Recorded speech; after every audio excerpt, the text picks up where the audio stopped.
Hello, everybody. Today, our ARE coach is David Thaddeus. He's a professor of architecture at UNC Charlotte, where he teaches structures. He also teaches at University of Houston these days remotely. And those of you guys who have been in the ARE world for a while know that he is about as well known as they come. He knows more about the ARE structures portion of the exams than anybody in the world, including anyone who works for NCARB. So if you want to check out his work, and I'll mention it again later, you go to davidthaddeus.com is where you can find. If you have an interest in structures, there's certainly not as much structures as there used to be. But if you have an interest in structures and want to go maybe shore that up or go a little bit beyond, you can go to davidthaddeus.com. So David, why don't you take it over? Thank you very much, Michael. And thank you to the Amber Book people. What a wonderful group. Michael requested today that we talk about retaining walls, and hopefully at the end of the session today, there will be a survey where you can indicate what topics you would like me to cover next week. Thank you very much, all of you, for showing up, and I hope you will enjoy this session and get something out of it. So we're talking about retaining walls today, and I forwarded this question to you, which says basically, which face of this retaining wall gets the primary reinforcing bars? The answer is quite simple. It's the tension face, but figuring out which face is in tension, which face is in compression is what we're going to do today.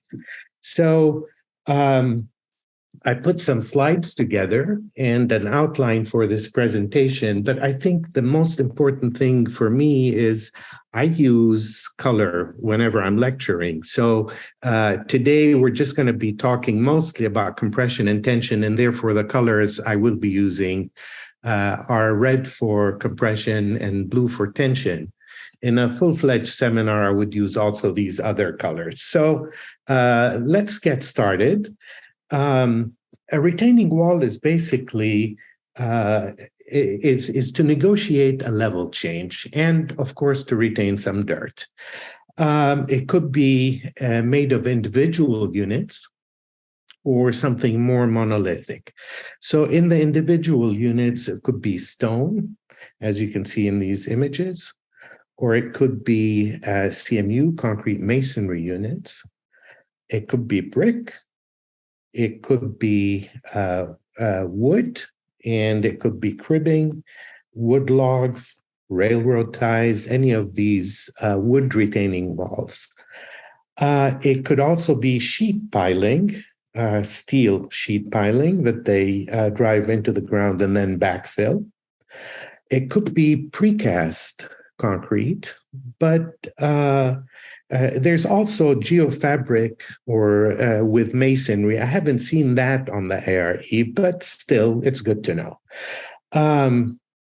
Mostly on the ARE, it is about cast-in-place monolithic concrete and which face gets the primary reinforcing, and that's what we're going to discuss in this presentation. So some of the concerns are basically drainage. So I don't think these drains are doing much because they're draining basically the soil, but we need to drain the water that is behind the wall. And here we can see several locations where water behind the wall is being drained. So that's a big deal, the drainage. Another thing is the lateral stability of a retaining wall.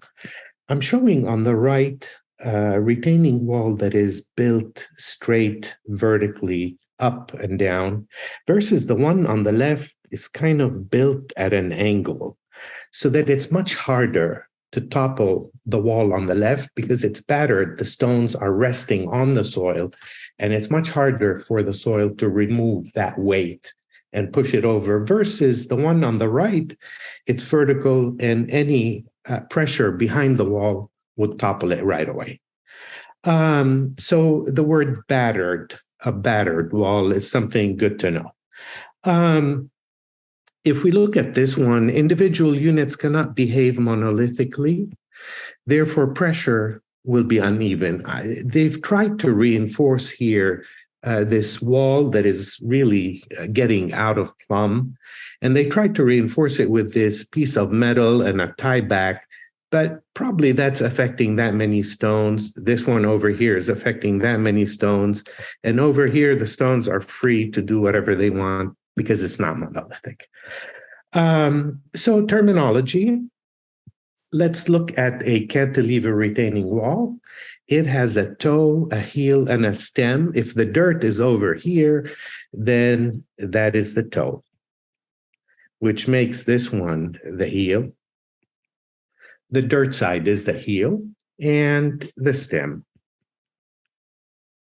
So we're going to put our French drain here, which is perforated on the top, to drain any water from behind the wall to relieve some of this lateral soil pressure that we're going to discuss at length in this presentation. Any load, any gravity load above the wall is called a surcharge. It could be a live load, it could be a dead load, it could be cars, it could be whatever it is, that's called a surcharge. Okay, so just some terminology. It is important to understand the term angle of repose of a granular soil. See, we have bedrock versus gravel and sand. Next in line is silt and clay. And then organic soils are not reliable. We should not build on them. But sand and gravel are called granular soils versus silt and clay are called cohesive soils. So the greater the grain size, the more the bearing capacity. So gravel can take more load than sand, sand can take more load than silt, and silt more than clay. But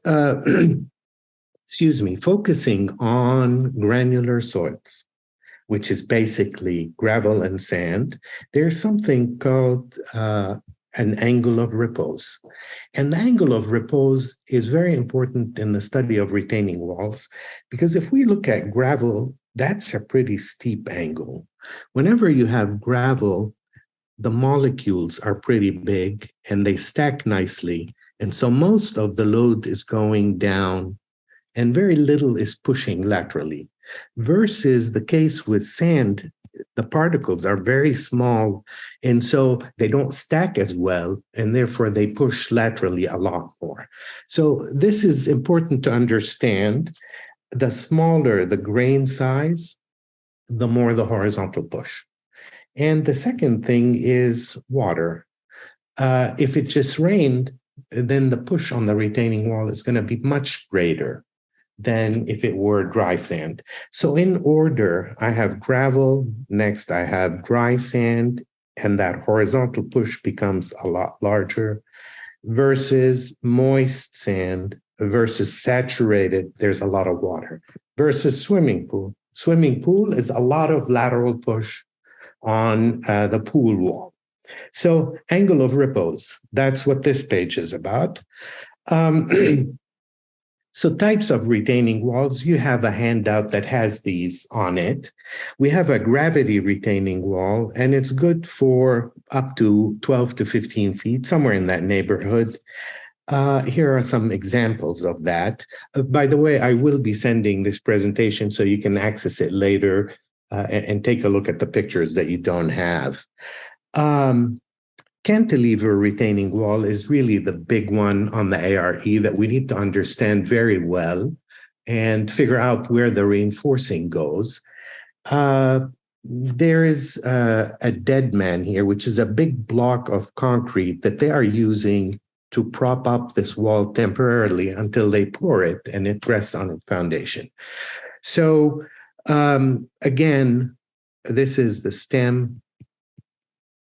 This is the toe and the heel. And those terms apply mostly to cantilever retaining walls that are good in the neighborhood of 15 to 25 feet of dirt retained. The next category is for the large retaining walls, which is greater than 25 feet. And these are called a buttress retaining wall or a counterfort retaining wall. And they're basically the cantilever plus a fin on the back of concrete to stiffen that stem and to make it work stronger with the heel. So here we can see the construction of let me just say the difference between these two is where is the dirt? If the dirt is on this side, then these fins are in tension. They're being pulled because the stem wants to do that. So they're being pulled. So that's when we call it a counterfort. Versus if the dirt is on this side, then it's pushing on these fins and we call it a buttress retaining wall. It's identical, except where's the dirt? So this is a picture showing the construction. So we have the stem already in place, and the base is there also. And they're pouring these fins, and you can see clearly there's rebar sticking out from that wall to make it monolithic with the stem, and then they backfill. And in this case, it looks like this is a counterfort wall because these fins, once the dirt is backfilled, those fins go into tension and we have a counterfort wall. This fin is also called a counterfort. Whether it's in a buttress wall or in a counterfort wall, the fin itself is also called a counterfort. Okay, so these are the heavy hitters for tall retaining walls. Okay, forces from all around, honeymoon over. Now we need to talk about the stupid arrows that every structures professor is going to talk about. There is gravity in a retaining wall, and there is lateral pressure. So defining the terms, there is a dead load, which is the weight of the retaining wall, and there is a soil-bearing pressure. Bedrock can handle more than gravel. Gravel can handle more than sand. Sand can handle more than silt, and silt can handle more than clay. And please don't build on organic. Very good. So that's the order of who can support more load. That's for gravity. Now, behind the wall, whether it's a cantilever or a gravity or a counterfort, behind the wall, there is some dirt. And at the top of the wall, there is absolutely no pressure. But then you go down 1 foot and the pressure begins. And if it's sand, the pressure is more than if it's gravel. That's why it's typical to backfill with gravel as a filter for the water to reduce the water pressure behind the wall. So as you go down, that pressure increases. So for a counterfort or buttress wall with a height greater than 25 feet, the pressure on the very bottom is huge. It increases with depth. I think that's an important conclusion. The active lateral soil pressure is a triangular load, 0 at the top and largest at the very bottom. There is this passive lateral pressure. It's on the opposite side. This one is often ignored. It's not significant. So I'm not going to talk much about it. But then there is resistance from the soil. And that's that V, which is friction between the retaining wall and the soil. So just imagine if the soil is clay and it just rained, there's not much resistance. If it is, for example, sand, then it's got a larger grain, it's got more traction, it'll resist more. So it's important to understand these forces because if W is greater than P, then what happens is settlement. The wall just sinks or sinking because this is greater than what the soil can handle. The second thing that might happen is if the active lateral soil pressure P is much greater than the friction of the soil, then what's going to happen here is sliding. The wall will slide. But if the pressure if the friction with the soil is great and comparable to P, then we will get overturning. And that's what I want to discuss in this presentation, the three modes of failure of a retaining wall. So let's start with gravity. We have the dead load, and we have the soil-bearing pressure. And if the load is greater than the soil pressure, then you're going to have settlement. The dead load, of course, is calculated on the basis of concrete, because that's all you do in a retaining wall. It has to be concrete. And a gravity retaining wall, because I showed you all these other walls. A gravity retaining wall banks on its weight. So it's made of concrete, and concrete has a density of 150 pounds per cubic foot. So we can calculate the volume of this wall and figure out how much the dead load is. From a soils report, we can get how much soil-bearing pressure we have on our site, and we can compare them. And hopefully, the pressure is adequate and will not be any less than W. There is a factor of safety in the code that says you have to have at least this much soil-bearing pressure for a certain amount of load. Here's a reminder of grain size and bearing pressure, with bedrock at the very top, clay at the bottom.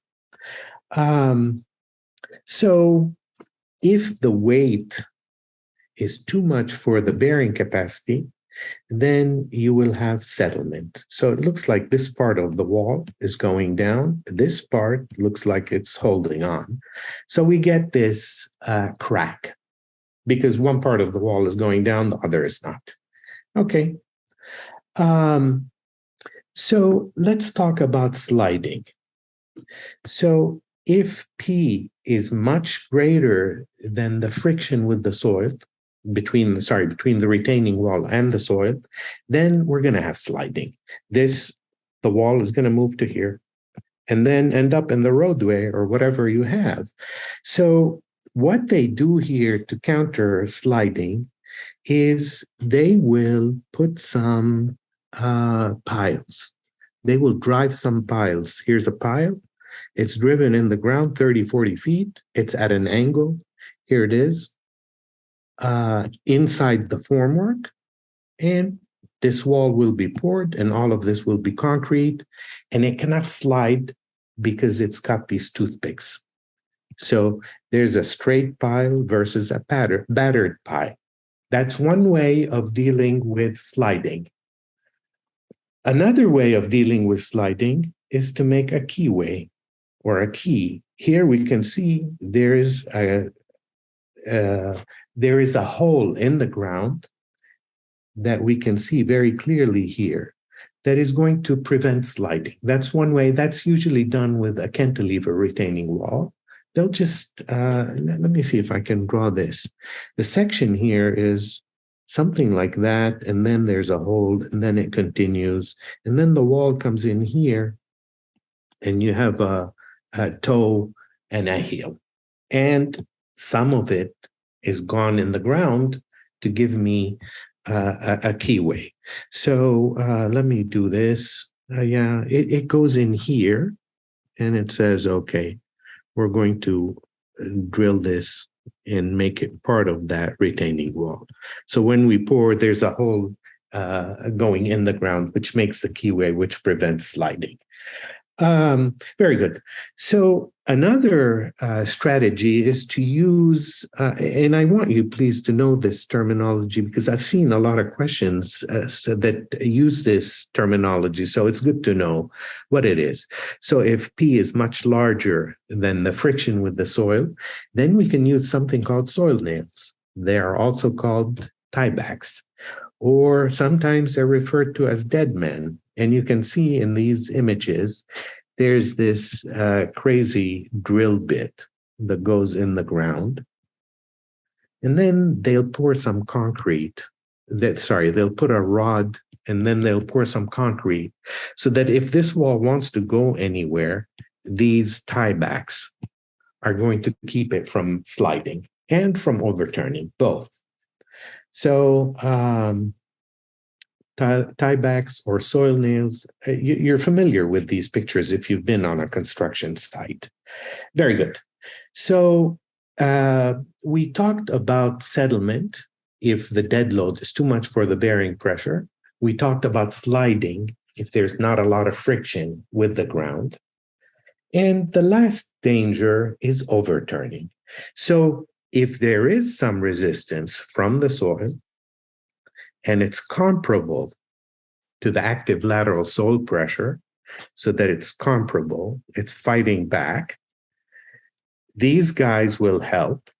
But in the absence of tiebacks and whatnot, there is overturning due to the friction fighting the active lateral soil pressure.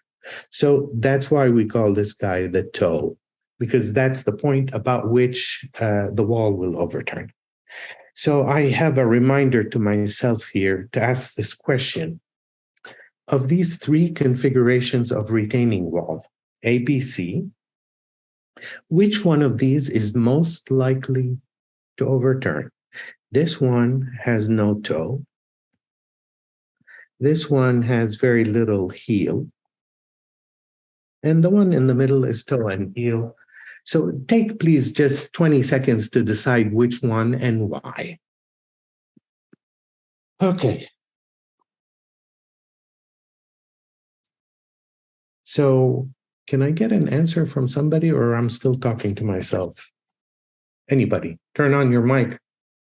So they're putting in the chat, dozens of them have put in the chat, and it looks like about 3/4 of them say A, and a quarter of them say C, and a couple say B. Okay, very good. Thank you for the response. Let's talk about this. I don't have a lot of toe. I have good toe. There's the weight of this dirt here. This one is called backfill. So there is backfill on the heel. There is backfill on the heel. This one, here's what's going on. There's this active lateral soil pressure, and it's doing that. It has a resultant here, and I want to fight you, and we're going to overturn this wall, but you've got a counterweight over here.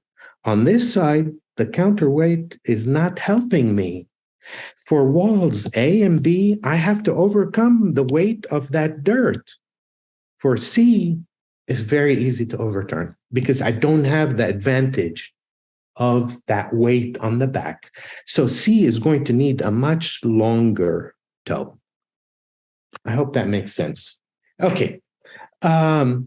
So cast in place retaining wall reinforcing. This is what we need to talk about to answer that question I sent to you. Toys. Let me please do the following very quickly. So, Michael, please tell me if you see my camera. Yep, we see it. Very good. So here's a cantilever retaining wall. There's the stem. There's the toe. There's the heel. Sorry, if the dirt is on this side, this is the toe. If the dirt is on this side, this is the toe. So for now, we're going to put it here. Here's the dirt. It's doing active lateral soil pressure. What happens to the stem as this pushes? The stem does that. So which side is in tension? Looks like this side. Compression, tension. At the same time, there's the backfill. All of that backfill is sitting on the heel. What does it do to the heel? It makes the heel do that. So the top of the heel is in tension. The bottom of the heel is in compression. Still, as the active lateral soil pressure pushes, and if there is resistance from the soil, then it's going to overturn. And what happens to the toe as it overturns? It looks like the bottom of the toe is in tension. So I hope this demonstration helps to understand. Actually, David, it's fantastic. Will you do it one more time? I thought it was so worthwhile. I'd love you to do it one more time because that is really, really helpful. Although it's in the next slide. So that's the stem. And that one is in tension, that one is in compression. The backfill is a lot of weight on that back that helps against overturning, but at the same time, if the heel is long, then the top is in tension, the bottom is in compression. And at the same time, there's the overturning, not just the sliding, but the overturning, and the heel does tension. The toe on the bottom does tension. So let's go back to where we came from. Stop share and share the other one. Sorry, I'm talking to myself. This one. So, oops. There we go. So we looked at the toys, and that's what we saw. So there's some pictures for you. Basically, I think the stem is doing that. It has compression, it has tension. And then the dirt on the back is making it do tension and compression. And the toe, if it's long enough, it'll go in compression here and it'll go in tension on this side. So there's the pictures for you, but we need to make sure we understand that this face is going to get primary rebar. Let's get a little line weight going. And for the toe itself, it's on the bottom. So maybe I need to do B because that's the one that has everything in it. So, and I think the top is going to need the top of the heel. So in summary, I am in tension. I am in tension. I am in tension. And this is for the ARE. But in real life, there is a mesh, and it's not just a single line. And there will be rebar on the other side. It's just lesser. That's why I have this picture for you to show you that wherever the dirt is going to be is a larger rebar versus a thinner rebar where there is not tension, where there is compression. You need 2 layers of steel, but for the ARE, forget this one. They're just going to show 1 layer.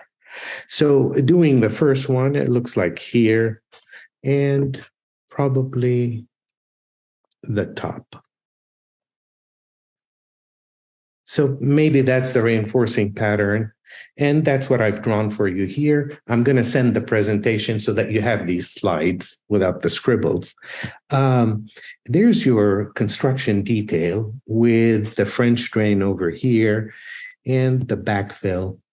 And the reinforcing is on the top of the heel because the heel will be doing that.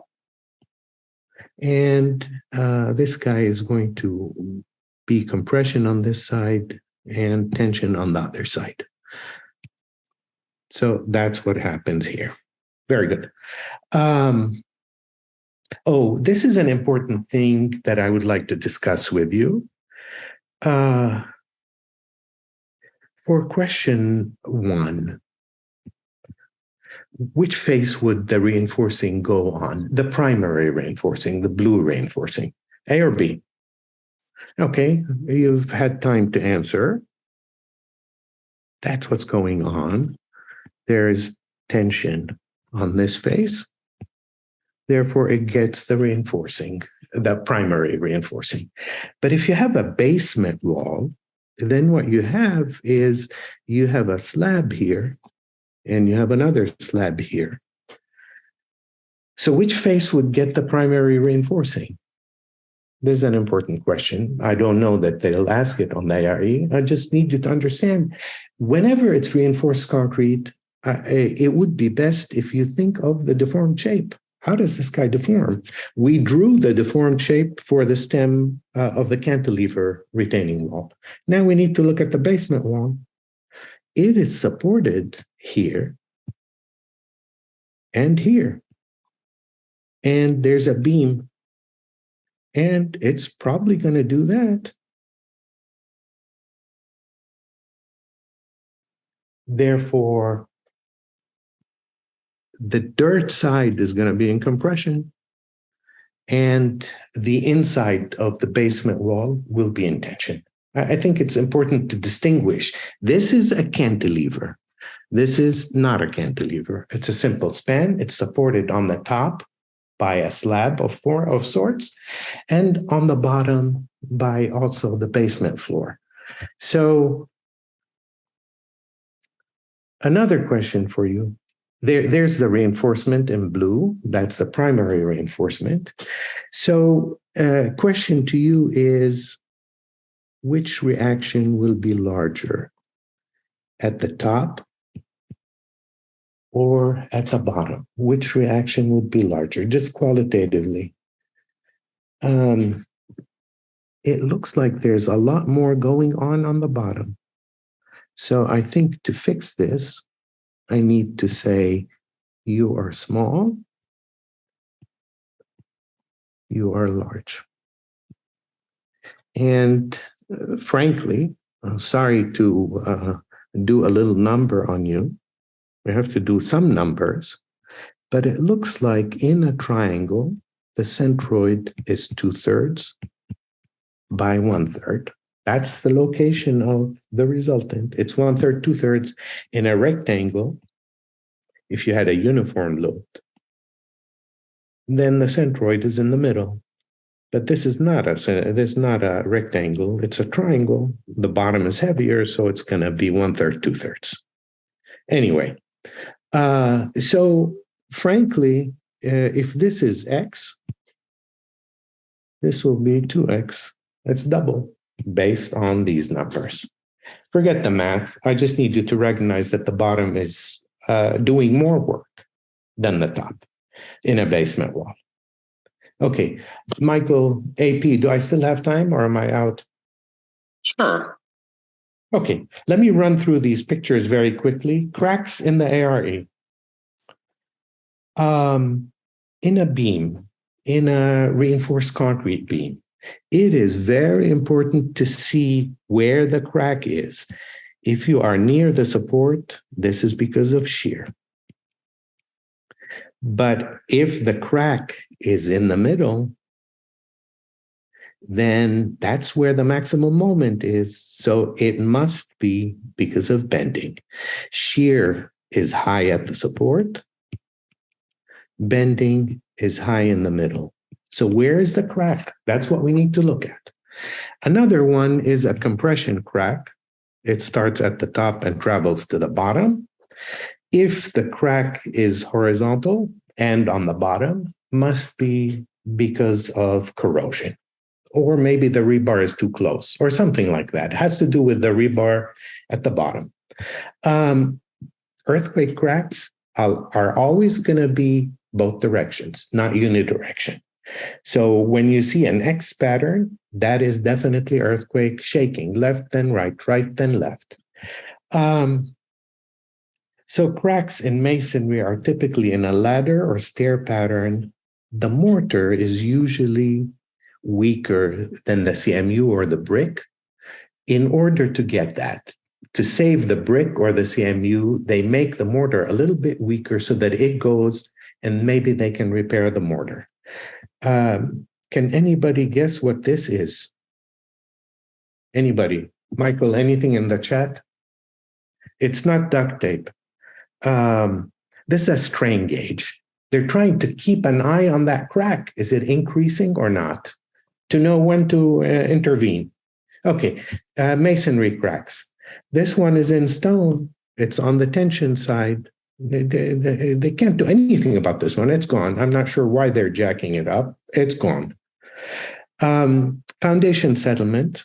Also, if it's a masonry, it's going to follow the grout lines or the mortar lines. Differential settlement is always a problem. Even settlement is bearable. Differential settlement is a big problem. So controlling cracks, one thing we can do is to have control joints, and you're all familiar with this. That's where the crack can happen. It is a little bit weaker The thickness here is this much. Over here, the thickness is just a little bit less, an eighth of an inch or whatever it is. So that's a weaker spot. So that's where the crack would happen. And we have two types of control joints, one that is tooled versus one that is saw cut. And you've seen them on your drawings, foundation drawings. Those are the control joints to control where the crack happens. Another one is an expansion joint. And here's some pictures. You've seen all of these. I like this one because that's where I go walk every day. And you can see that this bridge here, this pedestrian bridge, moves summer, winter, expansion versus contraction. There's the different seasonal location of the bridge. There's these diamonds that they put in the edge of the slab. They'll put this plastic piece, and then in the next pour, they'll put this diamond piece so that it can move a little bit with temperature. Expansion joints have to be all the way to the foundation. So it's like having two buildings, A and B. So another one is an isolation joint. And we don't want this column that is carrying a roof load to sit on the slab. So what we're going to do is we're going to give it its own foundation, and the slab is poured separately. Or maybe the wall is one thing and the slab is something else with a soft material between them. So that shows an isolation joint with a soft material between them so that the column can move as it pleases versus the slab moves separately from the column. An isolation joint. That's what you see in your slab on grade typically. We don't want the column carrying the roof load to punch through the slab. So we pour them separately. We give the column its own foundation. I think this is the last slide I have. Michael, I made it. Okay, questions? Thank you very much, David. I hope it helped. You guys, if you have a question, go ahead and raise your hand, and we'll make it so you can unmute yourself. Someone said you're amazing. Someone said that was awesome. Thank you. Someone said thank you, David. Amazing. That was a great rundown. Thank you. The feedback has been quite positive. Oh, but we didn't answer the question. So I'm sorry. This is compression. This is tension. This is tension. This is tension. So the face is in blue. It should be the correct answer. So BCF. So the answer to this one, I'm sorry, is A. Sorry, Michael. Go ahead. I just saw that. I didn't. No worries. I'm going to read to you some of these others. The best structural presentation I've ever seen in my life. Can you go back to the slide with the different failure options? Oh, yeah. And then someone said, yes, again, please. Are we talking about this one? Someone said, please teach my structures professor. This one? Is this the question about this one? So whoever said that, let's see. So if maybe, okay, you know what we're going to do? If you have a question, they're coming too quick. If you have a question, go ahead and raise your hand and we'll unmute you. So James, go ahead first. It's better for everybody anyway if we can hear you ask, the audience ask a question. So David, go ahead. I'm gonna defer my time to others. James, go ahead. Oh, okay, you're gonna defer your time. I'm gonna defer my time to others. I'm just gonna say I had the pleasure of having David Thaddeus as my structures professor. And James, I bet you, and I bet you know this, James. I bet you David could tell you what you were wearing on the last day he saw you. James, what's your last name? Lane. James Lane, David Thaddeus. James Blaine. Oh my God. Okay, I got you. You want me to send you a picture? Yeah. So you guys may not know this, but David is one of those people that you probably have heard of, but you probably have never met in your life, where he can, he used to give in-person seminars. And when somebody said, oh, I had a David Thaddeus for a seminar, I would call up David and say, what was she wearing on the second day? I was like, what color blouse was she wearing or shirt was she wearing? And he'd say, oh, she was wearing white. and then he can describe it. Questions. Let's Yeah. get Okay. Sorry. All right. GB, go ahead and unmute. Hi, and thank you so much for that presentation. It was really educational. My question was about the basement foundation. When you said, where's the point of greatest reaction? Uh-huh. And secondly, just to follow up on someone else asking for the pictures of the failures. Yes. I think that's what they were talking about. But yes, my question was about this. It's probably obvious, but when you said the reaction is greater at the bottom, right, would the friction of the pad contribute at all to the resistance, or how does that work? Let's say the pressure is great and the basement wall is going to slide. So forget the friction with the soil right now. It's not going to slide. It's not going anywhere. We have a keyway. We've done everything. So sliding is out of the picture. Now we're trying to resist this red arrow, this one. Okay. So sorry, let me change the topic very quickly. You have a beam and it has a load on it. I'm just rotating it 90 degrees. So which is a larger reaction, left or right? There's a lot more load here, so it must be this is bigger. And that's what I'm saying here. There's a lot more load on the bottom, so it must be the larger reaction. And it's in the ratio of 2-to-1. I'm sorry, does that answer the question?